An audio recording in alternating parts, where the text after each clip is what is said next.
25 বছরের মধ্যে সর্বনিম্ন পর্যায়ে বিশ্ব সংবাদ মাধ্যমের স্বাধীনতা।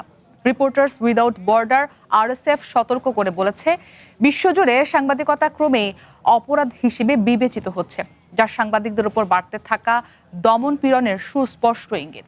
সহিংসতা, গ্রেপ্তার ও প্রতিবন্ধকতার কারণে বিশ্ব গণমাধ্যম হুমকির মুখে বলে সতর্কতা জানিয়েছে জাতিসংঘ। বিশ্বব্যাপী সংঘাত এবং দমন পীড়নের মধ্যে 2025 সাল সাংবাদিকদের জন্য ছিল সবচেয়ে প্রাণঘাতী বছর। সিপিজের সর্বশেষ প্রতিবেদন বলছে, গেল বছর রেকর্ড 129 জন সাংবাদিক এবং গণমাধ্যম কর্মী নিহত হয়েছেন, যা গত 3 দশকে সর্বোচ্চ।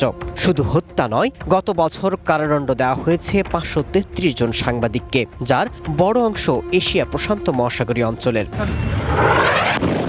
শান্তিপূর্ণ ভবিষ্যৎ, মানবাধিকার, উন্নয়ন এবং নিরাপত্তার জন্য গণমাধ্যমের স্বাধীনতার প্রসার প্রতিপাদ্যে পালিত হচ্ছে বিশ্ব মুক্ত গণমাধ্যম দিবস। তবে গণমাধ্যমের স্বাধীনতার কথা বলা হলেও রাজনৈতিক অস্থিরতা এবং সরকারি দমন পীড়নের কবলে বিশ্ব গণমাধ্যম আজ চরম ঝুঁকির সম্মুখীন। আরএসএফের তথ্য বলছে, বিশ্ব গণমাধ্যমের স্বাধীনতা গত 25 বছরে সর্বনিম্ন পর্যায়ে রয়েছে।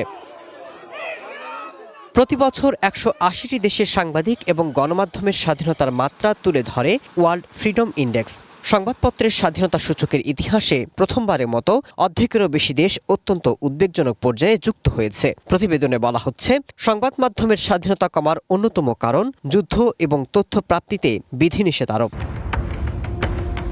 চলতি বছর বিশ্বের 180টি দেশের মধ্যে বাংলাদেশের অবস্থান 152তম। এর পরেই রয়েছে পাকিস্তান। 157তম অবস্থান নিয়ে আরও অবনতি হয়েছে ভারতের।